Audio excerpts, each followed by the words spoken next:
का हर बार तो हमनी के छठ गा बजा के ए तरीका से करबे करे नहीं जा। हाँ।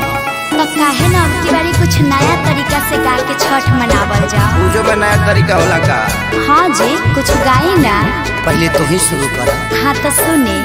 पेन्हिना बलमा जी पियरिया, चली छपारा के घाट, का चाही बासा के बहंगिया, बहंगी लेके चलब घाट, बहंगी लेके चलब घाट। काजी पुरान के नियन गावे लगनी, तनी डीजे में गाई। डीजे में कैसे? तू ही शुरू कर।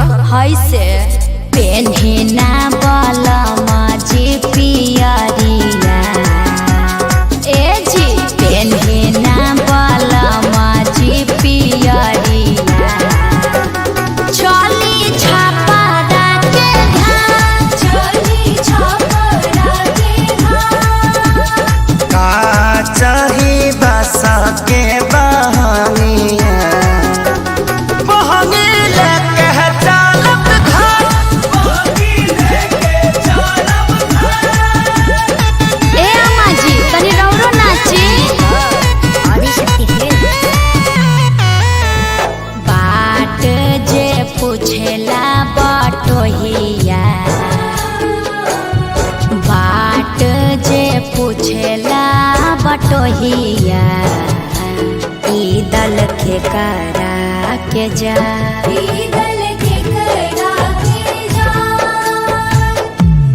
तू तया धरा हवे रे बटोहिया, तू तया धरा होइबे रे बटोहिया।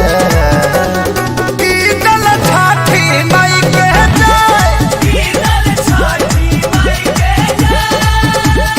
का चाही बासा के बहंगिया, तब हम ही ना चाहता ना जाए, बहंगी ना चाहता ना जाए, बहंगी ना चाहता ना जाए।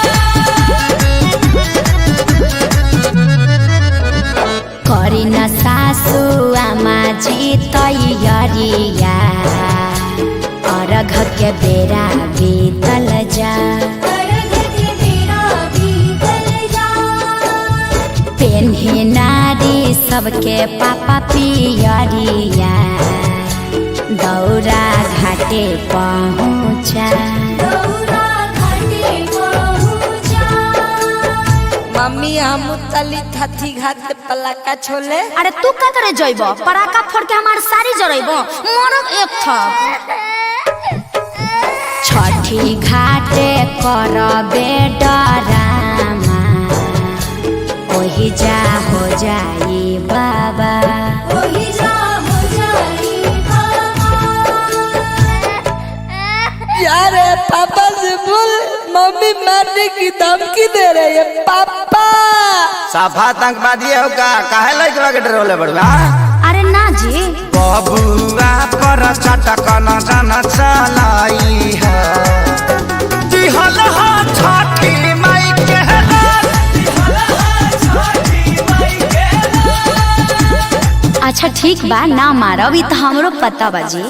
कीर पावन ह छठी मैया, खुश रहो नैहर ससुराल, खुश रहो आंगना दुआर, खेसारी पवन बले रही प्यार।